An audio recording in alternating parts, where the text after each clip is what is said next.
Hola, hi from South America, actually Machu Picchu, Cusco in Peru. Now, George Markoski, Positive Property, just wanted to do a quick short video to talk about why people resist and hold back on investing in property. And I was reading an interesting book recently on the flight over here, and what happened was in Bangladesh there was a big problem with the villages. You can hear those horns in the background. I think everyone's ready to party very soon here, and I can see the clouds coming in. Now, basically what happened was the sanitation in Bangladesh was very poor, and what used to happen is the villagers used to go around, and if you get offended by the word S-H-I-T, please switch off now because we're going to have to use that word a little bit. Okay, so basically they used to shit all over the village. They had little spaces and stuff like that, and what happened was there was a government agency, a non-profit that went in and tried to help them and build toilets for them. Try to help them get more sanitary and sort of help them with their health.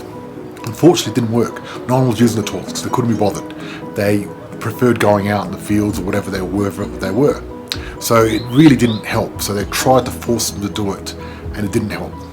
And I guess sometimes when I talk to people about property investing, I feel like I can see the benefit and people just don't see it. And what do I have to do to get it through to you that property investing, unless you're born with a silver spoon and you're going to inherit a fortune or millions of dollars, or you're famous and you earn over $1 million a year, there's no other way of really creating financial freedom.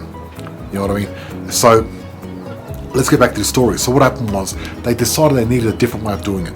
So what happened is the specialist, what he did, he flew to Bangladesh, and instead of actually building toilets for them, he decided to go educate them. And what he did, he brought this big sack with him, a massive sack of yellow chalk, and went to the village to meet the villagers and all that. He said, hello, how are you, and all that. And he said, look, can you please take me to where you normally do your number twos? So they took him to the back of the fields where they normally do it. And it was pretty stinky, and all the villagers were there, and he said, oh yes, so this is where you normally do it? They go, yep. He goes, okay, and he was sort of pointing to different poos on the ground, and he said, okay, why is that one yellow, and why is this one red? And you could see people started getting a little bit uncomfortable, and the smell was getting to everyone. It was pretty bad.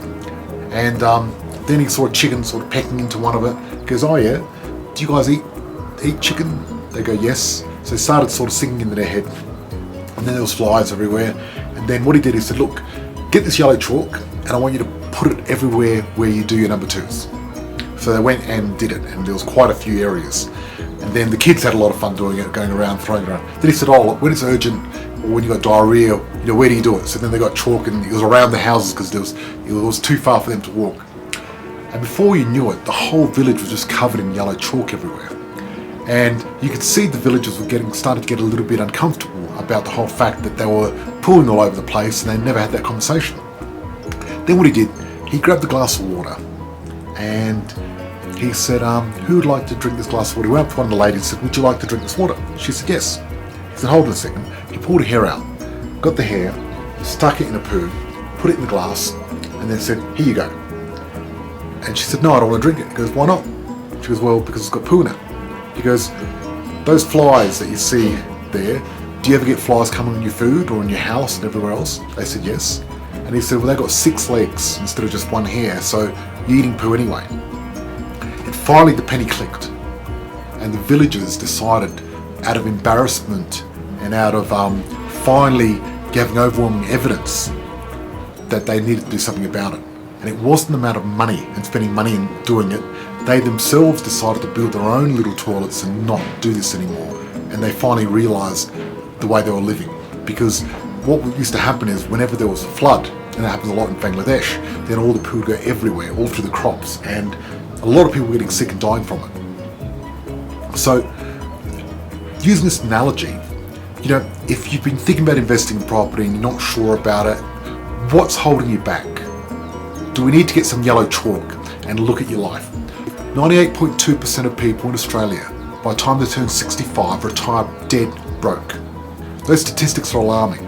They're crazy. There's so many people living paycheck to paycheck.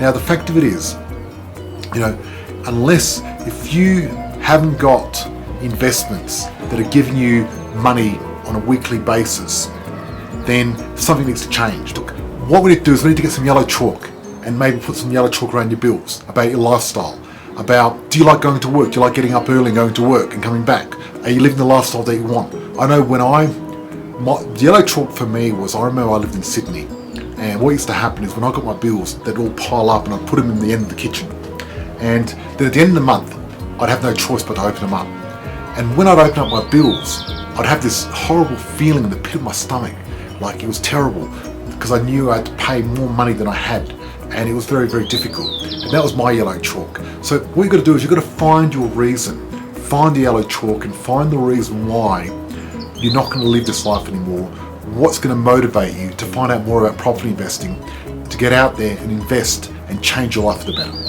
If you're watching this, if you want some free resources, please come and check out the Positive Property Club page on our Facebook page.